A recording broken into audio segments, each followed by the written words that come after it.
The elevator doors slid open to reveal my boss, Conrad, standing with two expressionless security guards outside my office. My rolling suitcase wheels squeaked to a halt on the polished floor. A metallic keypad gleamed where my usual door handle should have been. Conrad's thin smile didn't reach his eyes. "Welcome back, Valentina. How was Barbados?" The question lingered unanswered as I stared at the unfamiliar device attached to my door. My nameplate was still there, but everything else felt off, like coming home to find furniture subtly shifted. "What happened to my door?" I asked, still gripping the handle of my carry-on. "There was a security breach last Thursday night," Conrad said, swaying slightly on his heels. "Someone accessed confidential client data from your terminal after hours." My heart raced. "That's impossible.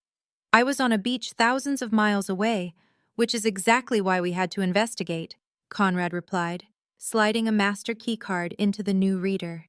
The light blinked green. "We needed to secure the room and figure out what occurred."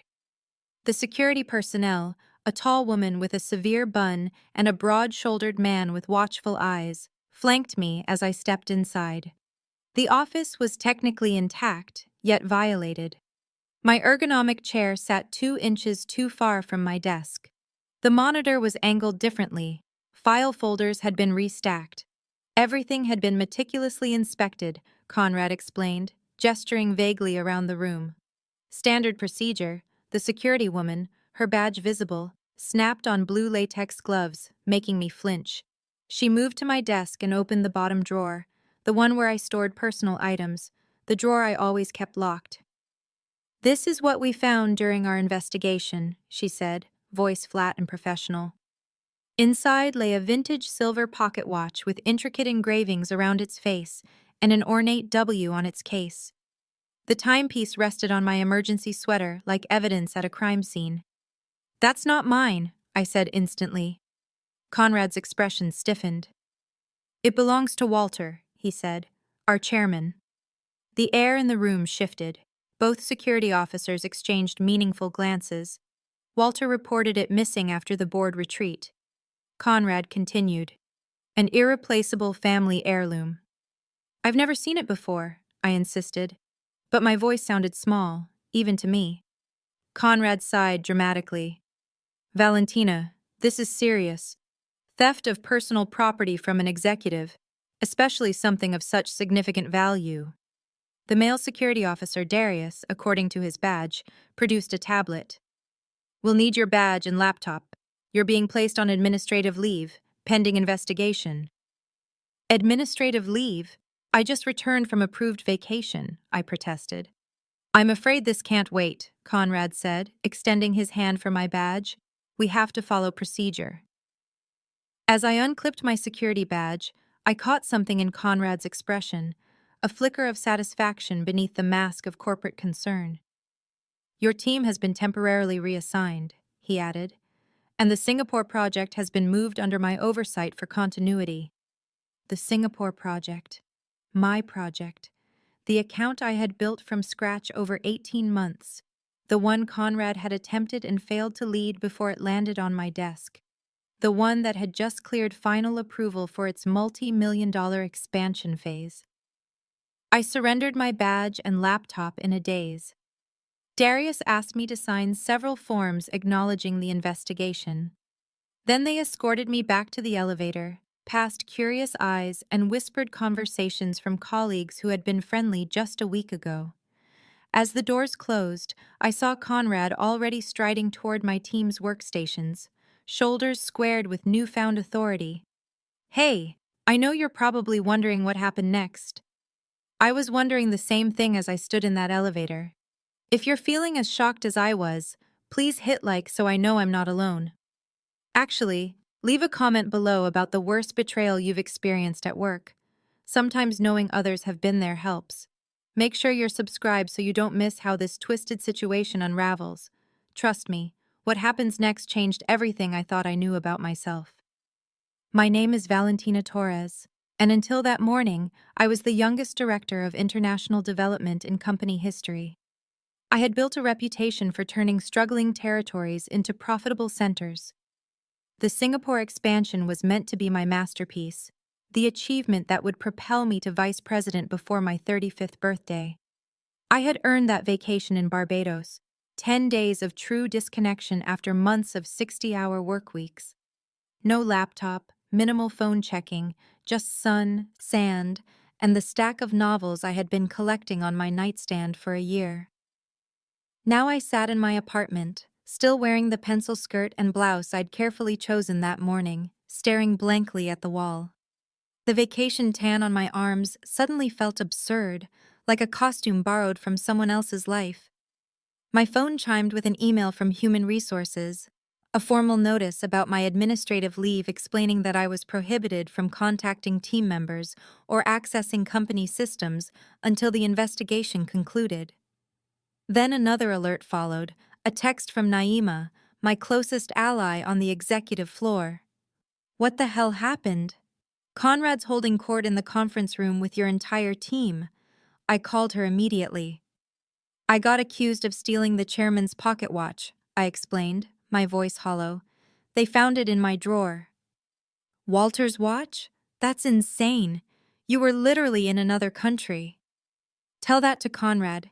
He had security waiting for me like I'm some kind of criminal." Naima lowered her voice. "Listen, people are talking. Conrad's telling everyone they've been investigating you for weeks. He's implying there might be other things missing." My stomach tightened. That's absurd.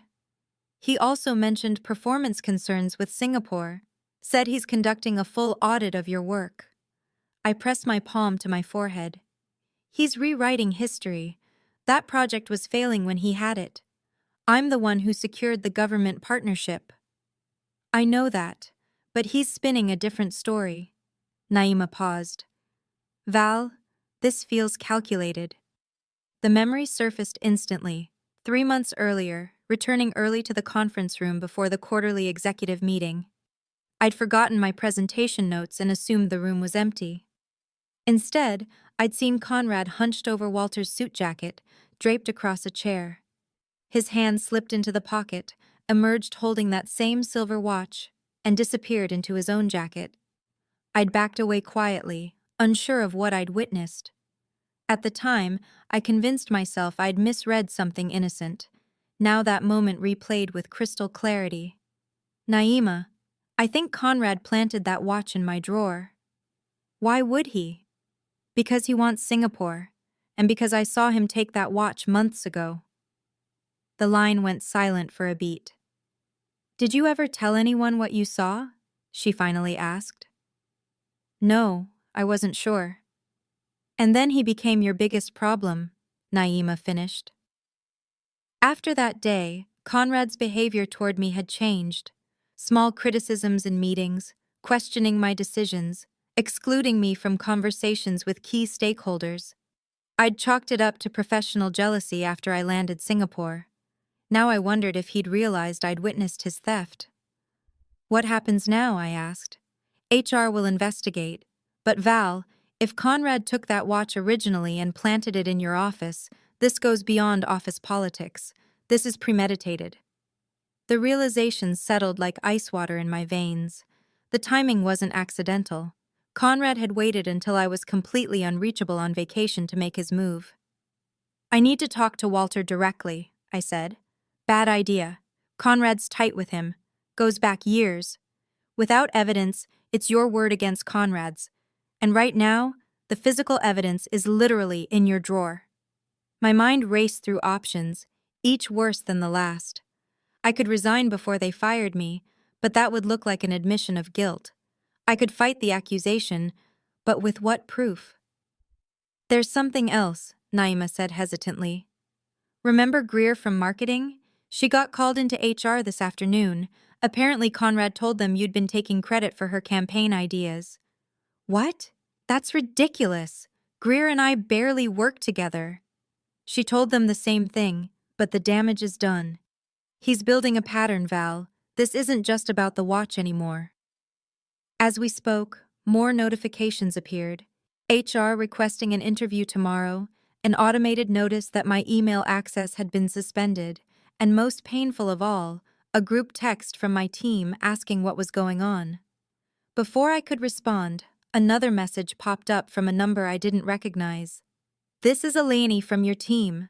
Conrad collected all our phones during the meeting and told us not to contact you. I'm using my personal number. Everyone's scared. He's saying you manipulated project numbers. What should we do?" I felt sick reading Eleni's message. Conrad wasn't just trying to remove me. He was systematically dismantling my reputation, my relationships, and my work. "He's gathering my team to poison them against me," I told Naima. "He's saying I manipulated project numbers." "That's not just career sabotage," Naima said quietly. "That's potentially a criminal accusation." I sank onto my couch, my thoughts spiraling. "I need time to think. I'll call you tomorrow after my HR meeting." That night, I didn't sleep. Instead, I built a timeline of everything that had happened since I took over Singapore. Every interaction with Conrad, every success that seemed to ignite his resentment, the pattern was impossible to ignore now. Whenever I accomplished something meaningful, something inexplicably went wrong soon after. After I secured the government partnership, my slide deck for the board presentation was mysteriously corrupted. When my financial projections were praised during the quarterly review, Conrad discovered errors in my calculations the following week. When the CEO highlighted my leadership in the company newsletter, anonymous concerns about my management style suddenly surfaced in HR. Each incident had felt isolated at the time. Together, they revealed a deliberate campaign. By morning, I reached two conclusions. Conrad had been undermining me for months, and confronting him directly would be nearly impossible. He had authority, relationships, and now apparent evidence. The HR meeting unfolded exactly as I expected. Two representatives with carefully neutral expressions asked pointed questions about Walter's watch, my access credentials, and my relationship with Conrad. When I suggested he might have planted the watch, they exchanged glances. "That's a serious allegation," said the older HR representative, Julian. "Do you have any evidence to support this claim?" I didn't, not really. Just my word against Conrad's, and a drawer full of incriminating proof. That afternoon, Naima called again. "It's getting worse. Conrad's telling people they found irregularities in your expense reports." "That's impossible. Finance approves everything." "He's saying you have a special relationship with someone in accounting, that you manipulated them." I laughed bitterly. "My special relationship is that I file my reports on time instead of making them chase me for receipts." He's building a narrative, Val, creating a pattern of dishonesty. Later that day, another text arrived from Ilani. Conrad reshuffled the entire Singapore project team, promoted Vic to team lead. Anyone who questioned it was told they could join your administrative leave if they preferred. Vic, Conrad's most loyal soldier. 2 days into my leave, I realized I needed evidence, not just to defend myself, but to understand the full scope of what I was facing. I called Ilani again. "I need information," I told her. "Anything you can tell me about what's happening inside." "It's bad," she whispered. "Conrad's rewriting project history. Says you hid problems from leadership. Vic backs him up on everything. Most people are too scared to speak." "What about my files? My emails?" "I did a full backup of your system before turning your laptop over to security. Conrad's been going through everything." My thoughts raced. "Eleni, I need a favor. It's risky." "Whatever you need. This isn't right." "Can you check something for me? Look at who accessed my office after hours the night they found the watch." 2 hours later, she texted back. "Security logs show Conrad's keycard at 11:42 p.m. Thursday. No other entries that night."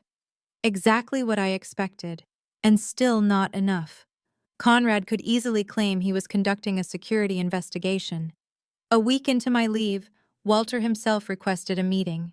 His assistant arranged for us to meet at a coffee shop downtown, neutral territory. I arrived early, rehearsing my words.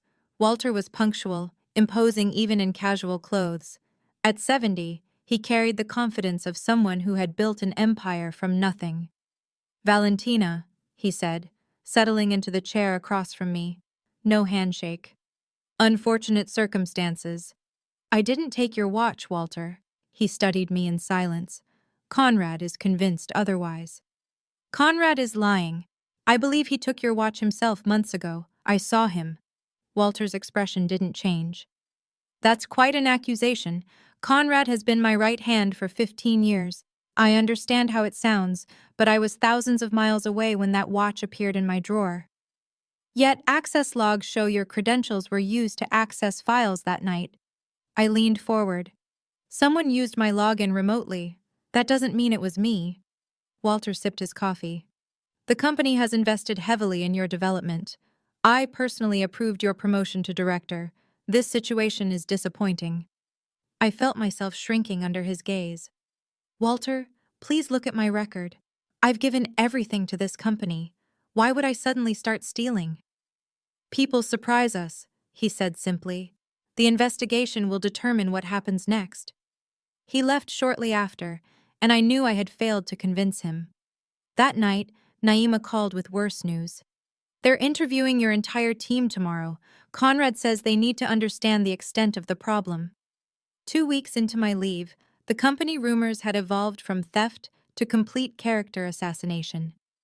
According to texts from colleagues, I was now suspected of manipulating project data, taking credit for others' work, having inappropriate relationships, and creating a culture of fear on my team. The life I had carefully built was unraveling. Former mentors stopped returning calls.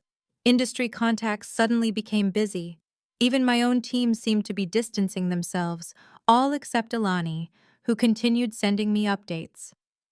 "Conrad's officially taking over Singapore permanently," she texted on day 16.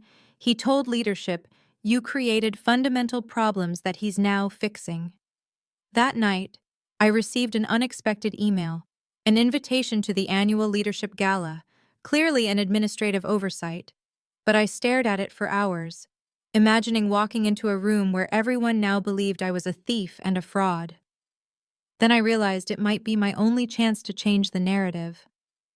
I spent the next 3 days preparing. I reviewed every document I had access to, called in favors from former colleagues at other companies, and dug through old emails I had forwarded to my personal account. There had to be something that would expose Conrad. On the night of the gala, I chose a simple black dress, elegant but understated, nothing that would draw attention until I wanted it. I styled my hair differently, applied makeup more dramatically than usual, small changes to make me less immediately recognizable to those who might try to avoid me. The hotel ballroom glittered with chandeliers and success. I slipped in quietly, nodding to the check-in attendant, who barely glanced at my invitation. Inside, executives and rising stars clinked glasses and exchanged carefully crafted humble brags. No one noticed me at first. I spotted Conrad holding court near the bar, surrounded by admirers. My team members hovered nearby, including Vic, who seemed to have appointed himself Conrad's shadow. Walter stood across the room, deep in conversation with the CEO.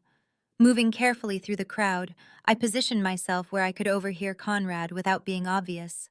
He was in the middle of explaining his vision for Singapore, taking full credit for partnerships I had built. "The problem is structural," he told a group of vice presidents. "The team needs stronger leadership. Sometimes you have to completely rebuild the foundation." I felt my hands trembling with anger. Months of my work erased, my reputation destroyed, my future stolen.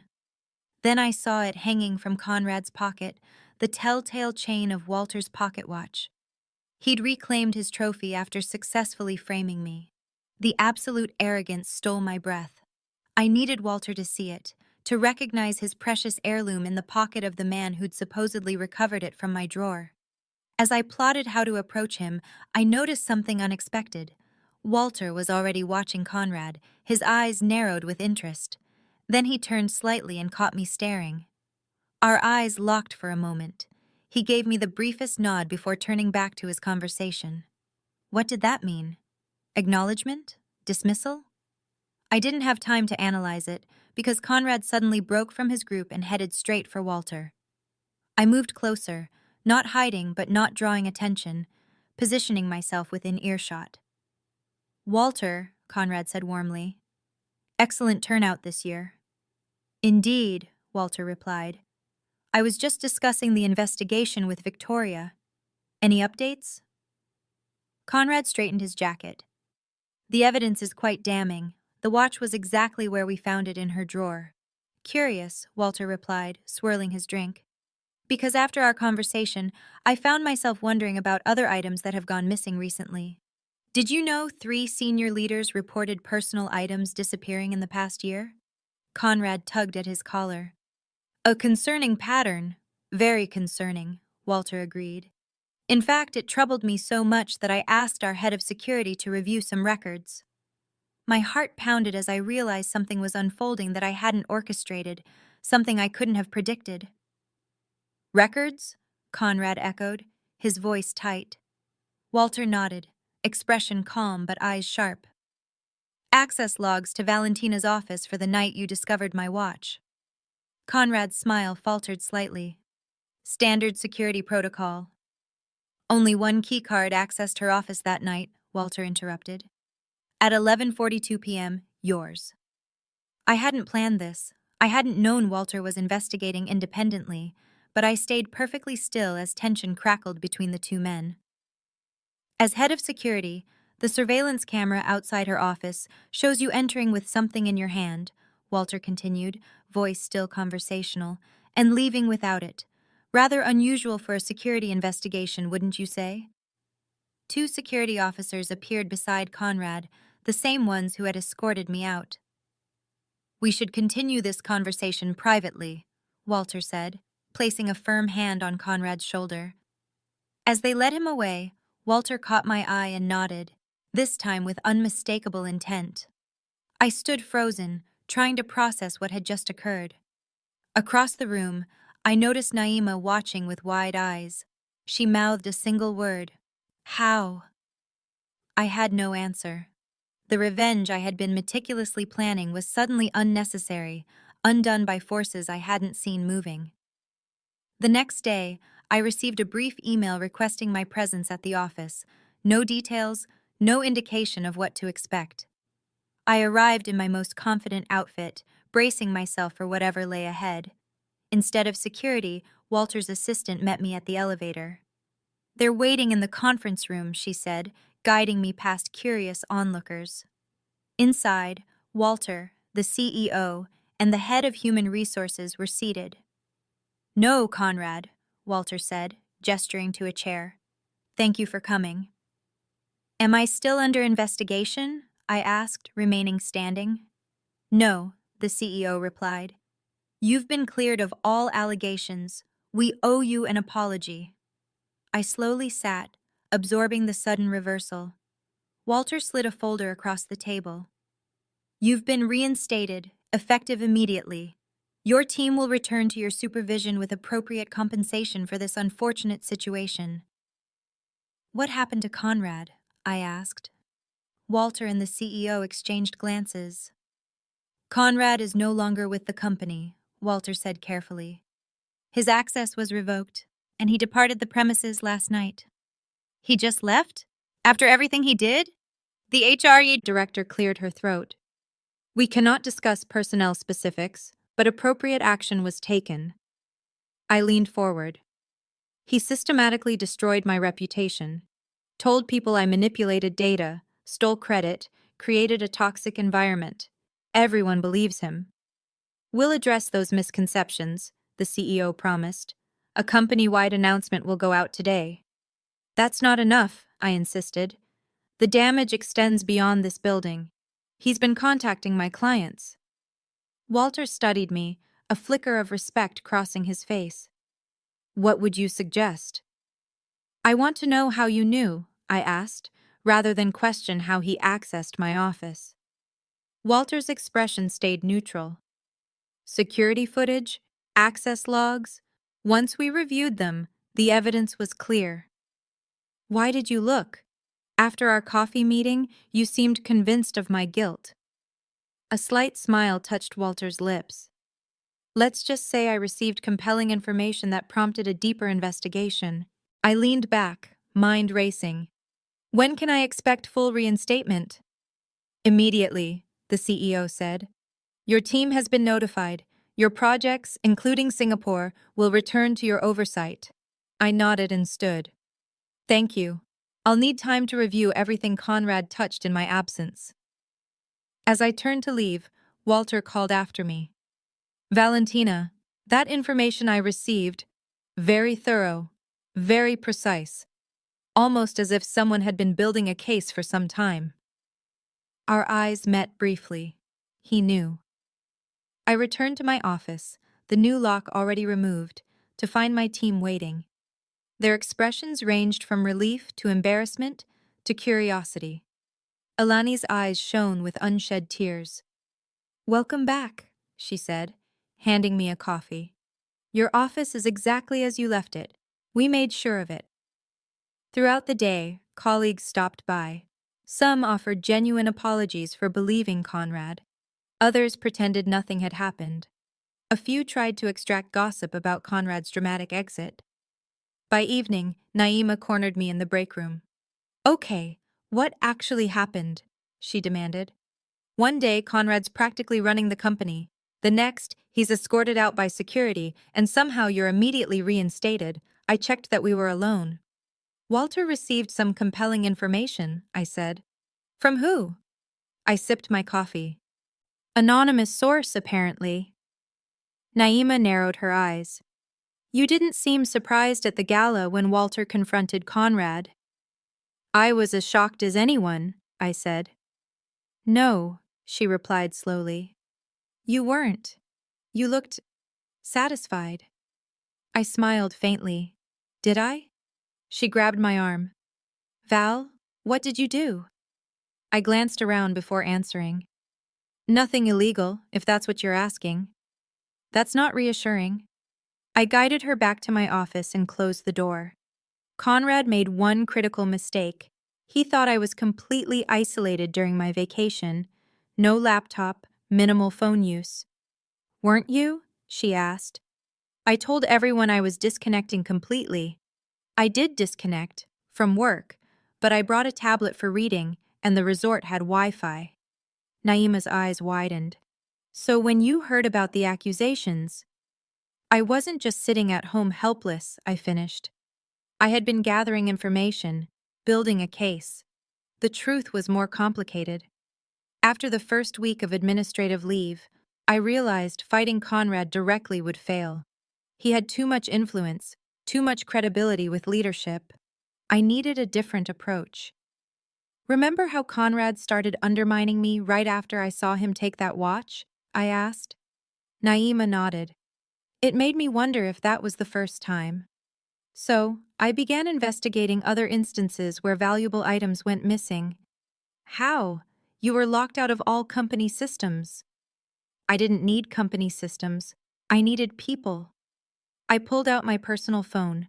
I created a simple survey about workplace theft, supposedly for a management course I was taking, asking about missing personal items, when they disappeared, who was around. People responded.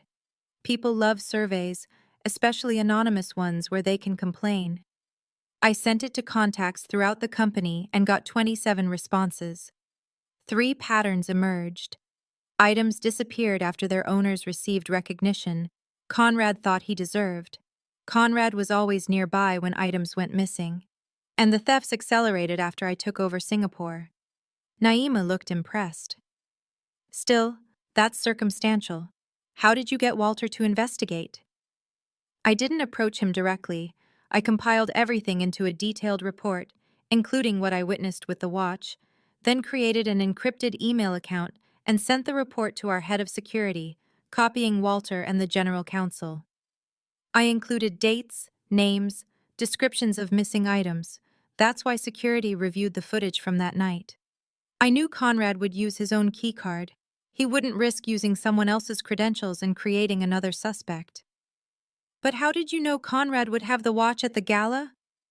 That was lucky timing. Not luck, I said quietly. Psychology. Conrad collects trophies from people he's defeated. The watch wasn't valuable for what it was, but because of who it belonged to. Once he thought he'd destroyed me with it, he'd want to keep it close, wear it as a reminder of his victory. Naima sat back, stunned. You predicted his behavior, down to wearing the watch to the gala. Conrad is many things, but original isn't one of them. Men like him follow patterns. I just had to recognize his. So Walter independently confirmed everything in your anonymous report, Naima said. That's why he confronted Conrad at the gala. He may not have known who sent the report, but he connected the dots. But why anonymous? Why not confront Conrad directly? I leaned back. I needed Walter to discover the truth himself. If I accused Conrad directly, it would look like retaliation. But an anonymous report presenting only facts, followed by Walter's own investigation? Far more credible. That's brilliant. And slightly terrifying. I shrugged. Conrad taught me an important lesson about corporate warfare. The winner isn't who has the most power, but who best understands how to use the system. So that's it? Conrad's gone, everything back to normal? Not quite, I said. There's still my reputation. 2 days later, I called an all-hands meeting with my team. Many still looked uncertain, damaged by Conrad's manipulation. I know the past few weeks have been confusing, I began. Conrad told you things about me that made you question my leadership and integrity. I don't blame anyone for having doubts. Vic, Conrad's former lieutenant, stared at the floor. But now we have work to do, I continued. Singapore needs us. I need each of you. No grudges, no lingering suspicions. A clean slate. The team collectively exhaled. I outlined our next steps, reassigned projects, and dismissed everyone except Vic. You were Conrad's strongest supporter, I said when we were alone. He was my mentor, Vic replied defensively, shifting uncomfortably. I didn't know what he was doing. To you. Yes, you did, I said calmly. Maybe not everything, but enough. You chose your side. Are you firing me? I studied him for a moment. No, but you'll report directly to me now.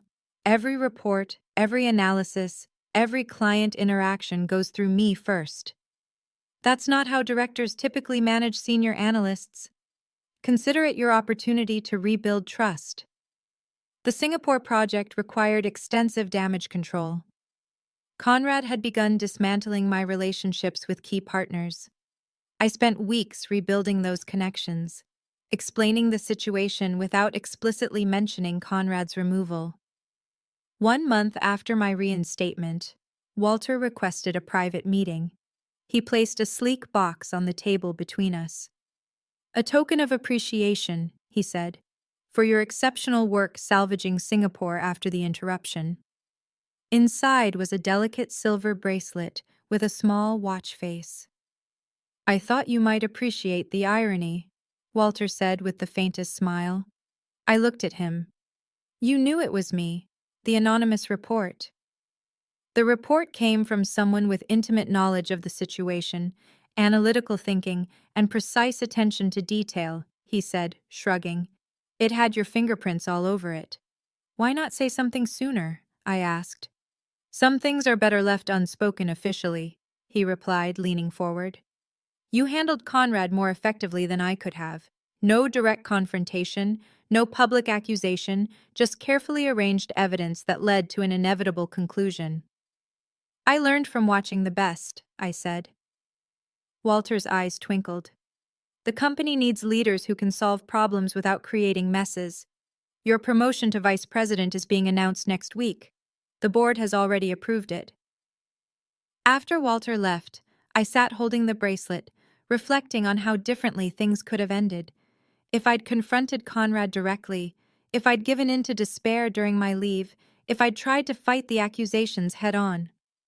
The true victory wasn't just Conrad's removal, it was discovering my own capacity for strategic patience, for setting a trap and waiting for my opponent to walk into it on his own. 3 months later, I received an intriguing email. Conrad had applied for an executive position at a competitor who was conducting a background check and wanted to verify his employment. I drafted a perfectly factual, professionally neutral response, confirming only the basic details, and then attached the security footage of Conrad entering my office that night, the footage I had requested for my own records after my reinstatement. Sometimes the best revenge isn't what you do to someone. It's ensuring they can never do the same to anyone else. That's my story. How I lost everything and got it back on my own terms. If you've ever been underestimated or pushed aside, I hope this gives you strength. Hit like if you've ever had to outsmart someone instead of outpower them. Leave a comment about your own smart, strategic workplace revenge stories, and subscribe if you want more tales of navigating corporate politics with intelligence rather than force. Because sometimes the best way through isn't breaking down walls, it's finding the hidden doors that were there all along.